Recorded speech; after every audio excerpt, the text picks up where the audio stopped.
Have you ever wondered what games you should keep or you should lose? Find out here at Purge Reviews. Civilization is an old Avalon Hill game, and Civilization theme itself is something that gamers have been seeking for a long time. Every so often we get another good Civilization game. Normally they take too much time. Civilization requires a great time investment, and it's an older game, so you can't care about component quality as much or the look of it. You're going to get a lot of basic looking chits, very older looking game, and it's not going to fit that mass appeal. But what do you get with Civilization? You do get Civilization in a box. You do get a game that's very long. It feels like you're building a civilization. You're getting new tools and new discoveries, and it helps you out as you go along. The game is fine. It's antiquated. It's an older style game, but it has a beloved past, and people really, really like this game. Yet, Civilization's a flawed game for me. This is a game that I would really enjoy. First of all, many people think Civilization has been replaced by Advanced Civilization. I would argue it's been advanced by Mega Civilization. And Mega Civilization is the version of this game that I've played the most, although I have sat down and played this Civilization, which we're talking about today. It's a fine game. You're moving up charts, you're spreading your people out, but really what this game comes down to is it's a trading game. That's my opinion. I feel like the trading aspect of this game is so important, and it's going to be a big turnoff, I think, for people who like to play Civilization games, which is weird because this game has really stuck around. This is a really semi-popular game for people who like Civilization games, and people are normally willing to play this game.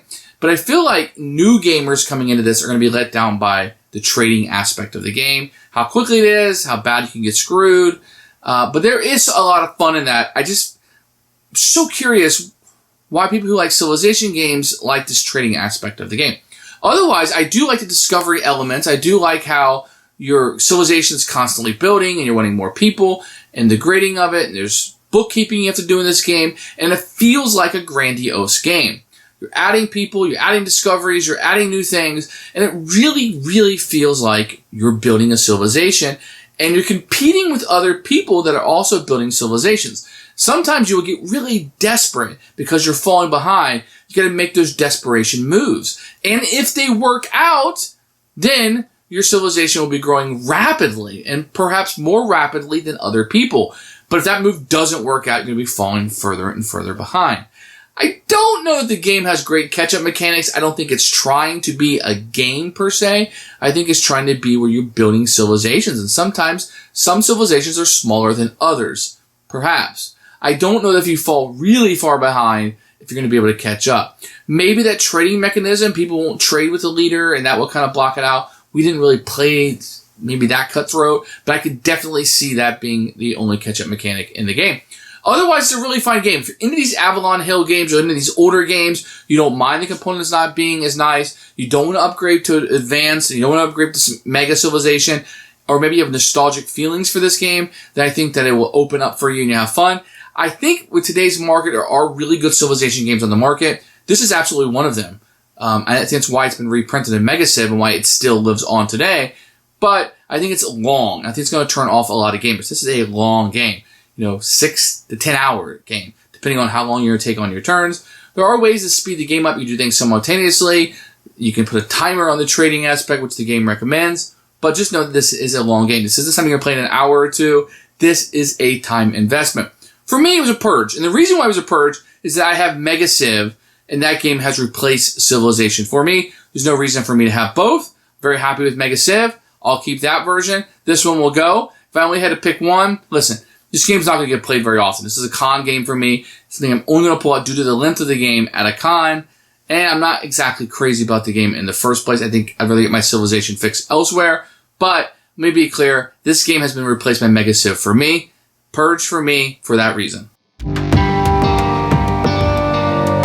here's the Civilization from the old Avalon Hill series. You can see a very striking cover, especially for this time period. It looks a little dated, but it's very nice. Inside, you're going to have a rule book. You're going to have these cards, very simple. You're going to have the numbers on them, etc. And what you're looking at, very simple cards. These are not your normal cards, so these are going to feel more like paper cutouts. So these aren't going to be your normal cards that you're going to have nowadays. Quality isn't that great. It feels a lot like paper. You get a bunch of chits with the different countries on them. These are not what we're used to in today's games whatsoever, but you're going to get a lot of them. A lot of people can play this game. You're going to get these little short, small Hobbit cards that you're going to have in here. We'll pull all these out. There's a lot of them. Okay quality, you know, doesn't hold up to today's standards. Here's the actual rule book in the game. You're going to have these player sheets that people will have, treasury, and the sequence of play that will be on it. You're going to have these boards. Here's a little chart you have. This is just paper with a different one. You'll be moving things across the track. And then you're going to have your gigantic map. And this will be made up of the different places on the board. Very easy to see where things go, and the color delineations on here is very simple. But this board's going to be big when you get them all together. So you're going to have two of these that will be kind of stuck together to make a very large board that you will put in. So the components are okay. Now, this is an older game. So the components are a lot older. You know, you got these little small chits that are thin. You got cards that feel like paper as opposed to the card stock, which you would have now. So know what you're going into before you get into this game. So let's take a look at the rule book here. This is going to be something you're not used to seeing unless you play a lot of war games or GMT. You're going to have the kind of the thing where it's 2.0, 2.2.2, and things like that. So very different style rule book that you're going to see today. There's going to be no pictures. It's all going to be just words on a white piece of paper. Round by round procedures you're going to have. Taxation, movement, kind of how everything works. There's going to be trading in this game. The calamities, everything's going to be referenced. We're going to see here that there will be charts that you'll be going to. We have data points, descriptions of the calamities that will be coming up, descriptions of the counters, a simplified game, shorter version of the game if you want to do that, the game of farmers and citizens, so it has some variants in the back, playing the full game if you have less than 7. So the rule book is not going to be something you're used to be reading in 5 minutes to be done. The game itself isn't complicated, but there is a little bit going on here. Okay, I'm going to explain how to do some things in this game. I'm going to try to give you a general idea how to play. I'm not teaching you every rule. You will not leave this learning how to play Civilization. I want to give you a little bit of an overview. So the player who wins is going to be the first one to get 1,200 points, or at least have at least 1,200 points when you play. It depends on which nation you're playing and how many players that are playing. So what you're trying to get is the most points. You're going to see the archaeological succession through the different time periods on this chart. Your census will be dated over here, and you'll have some resource and stuff. You'll also be using this map to show where your people are going to be and where their placement are on the map is going to be very, very important to you. And we'll tie all this together.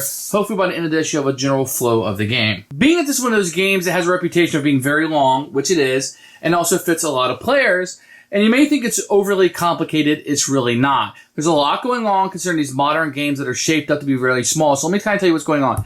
Here's your treasury, here's your stock, this is your player aid. It's going to take you through a turn. And I wanted to kind of just take a second to kind of show you this. You can see how things are going.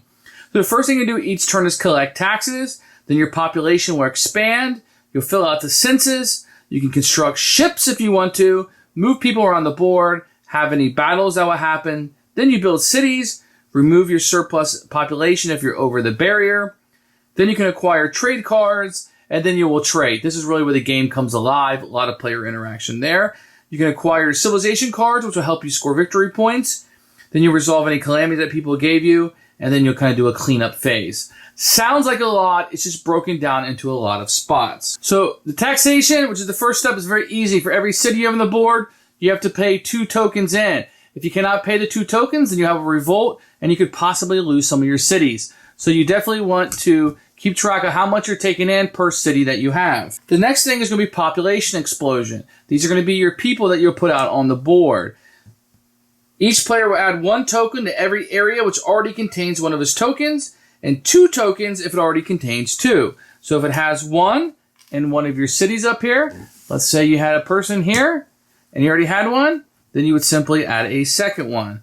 If you had an area over here that already had 2, then you would add 2 to the area. And everybody would do that, and that's how you're going to be able to repopulate the world and go through that. The third thing we're going to do is the census data, which is right here. So this is just a tracker, nothing more, nothing less. Everybody will put a token on here to represent how many people, villagers, whatever you want to call them, citizens, that you have on the board. This is just a tracker for people to be able to see what is going on for that. So that would be step 3. You count up how many citizens you have on the board and you mark it on the census. Fourth thing you do is add these ships to the board and you can build these.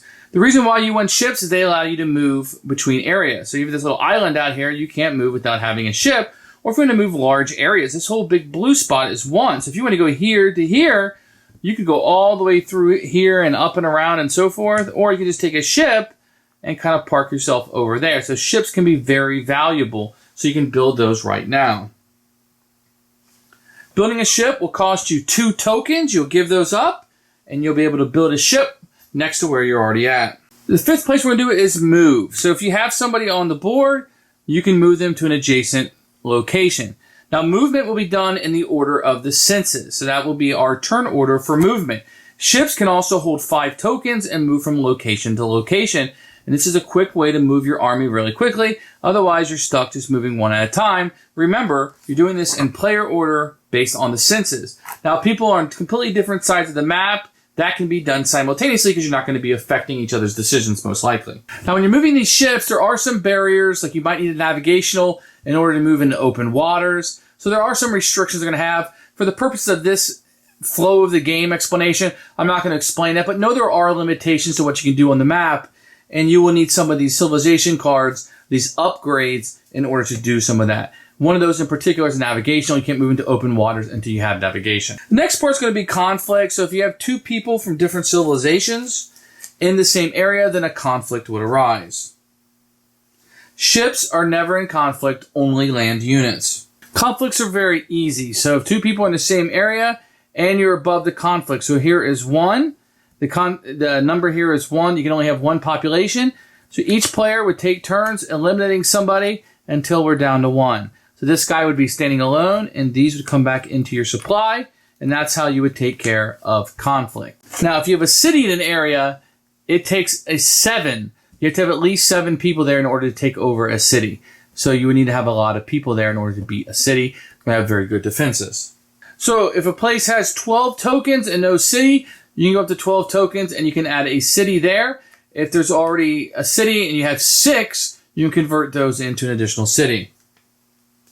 Once all of this is done, if you're above the surplus, so let's say right here there's a number 2 right there, and I have 3 people there, I would have to get 1 out of my supply. So I might want to move that, knowing what these numbers are. I might want to move people out. You don't want to have too many, but you might have abundance there because you just fought a fight and you won it pretty handily. You wanted to make sure you kept an area. So anybody above this number right here, you'd have to get down to that number. Now you have to look at cities and make sure they're supported.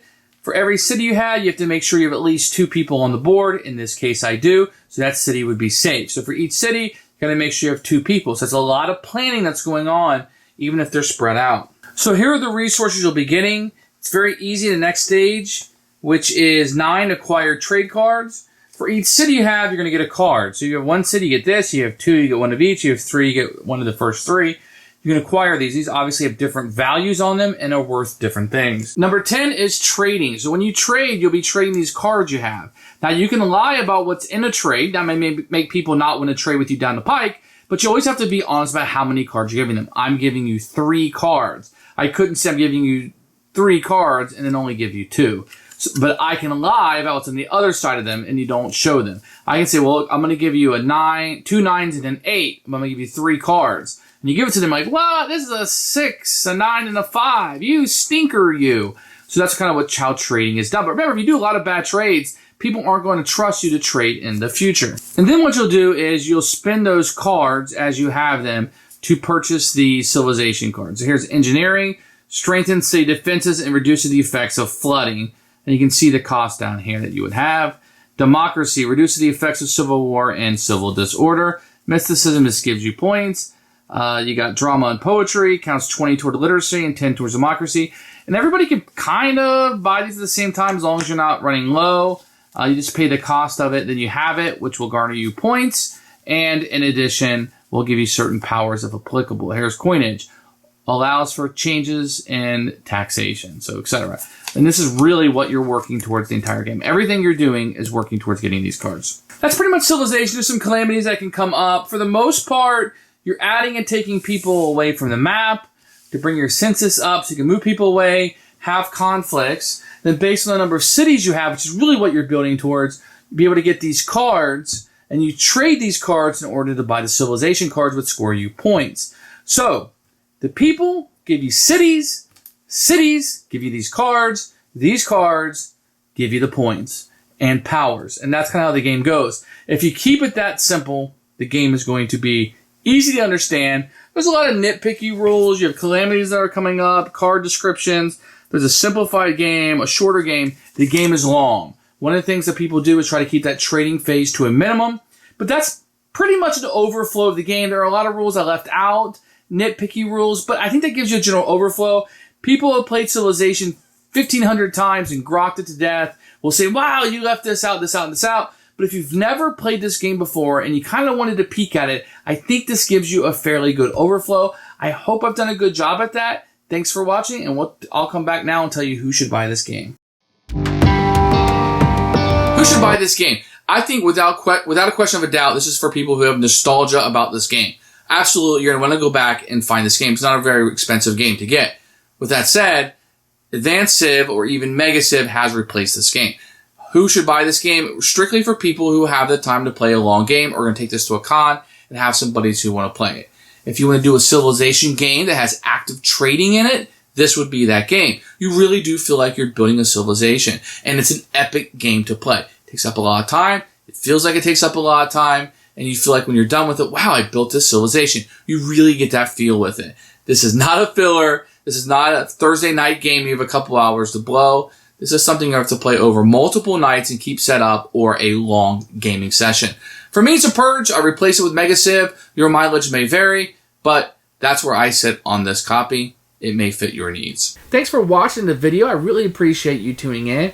If you liked it, please like it and hit that little subscribe button. That really helps out the channel, lets us know that you're getting the videos that you want. If you agreed or disagree with what I said, feel free to comment below. I'd love to hear what you have to say, and I promise that I will comment back. Thanks for watching, and everybody else, keep playing.